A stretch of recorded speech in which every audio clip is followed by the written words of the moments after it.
Kadapa Reddamma versus YCP mayor గా వారింది మొత్తం అక్కడ వారంతా కూడా ఎమ్మెల్యే వర్సెస్ మేయర్ గా మారినటువంటి సిచువేషన్ గతంలో చూసాం అక్కడ సమావేశాలు ఏర్పాట్లు జరుగుతున్నాయి కార్పొరేషన్ సమావేశాలు జరుగుతున్న నేపథ్యంలో కనీసం ఎమ్మెల్యేకి ఒక సీటు కూడా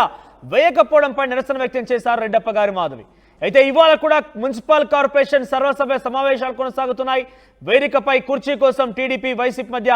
వారు చూసాం గతంలోనే అయితే గతంలో 7న జరిగిన సమావేశంలో మేయర్ పక్కన కుర్చీ వెళ్లేదని టీడీపీ ఎమ్మెల్యే మాధవిరెడ్డి ఫైర్ అయ్యారు అప్పట్లో వాయిదా పడ్డాయి సమావేశాలు మళ్ళీ తిరిగి ఈరోజు నిర్వహిస్తున్న అధికారులు 8 మంది వైసీపీ కార్పొరేటర్లు టీడీపీలో చేరడంతో సమావేశంపై ఉత్కంఠ కొనసాగుతుంది అయితే ముందస్తు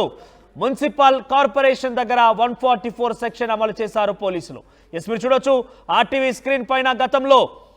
కుర్చీ వేయకపోవడం పైన రెడ్డప్ప గారి మాధవి కడప ఎమ్మెల్యే నిరసన వ్యక్తం చేస్తున్నారు దానికి సంబంధించినటువంటి ఆ విజువల్స్ ఫస్ట్ బాక్స్ లో మీరు చూస్తున్నారు ఆ తర్వాత రాజకీయం ఎంతటి స్థాయికి చేరిందని అంటే చూడొచ్చు కింద సెకండ్ బాక్స్ లో మీకు కనబడుతోంది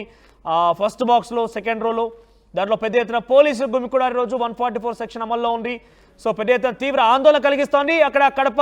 రాజకీయం కుర్చీ కోసం ఇంత పెద్ద ఎత్తున కొట్లాట జరుగుతోంది ఒకసారి అక్కడ సంఘటనా స్థలం జరిగినటువంటి దృశ్యాలను చూసే ప్రయత్నం చేద్దాం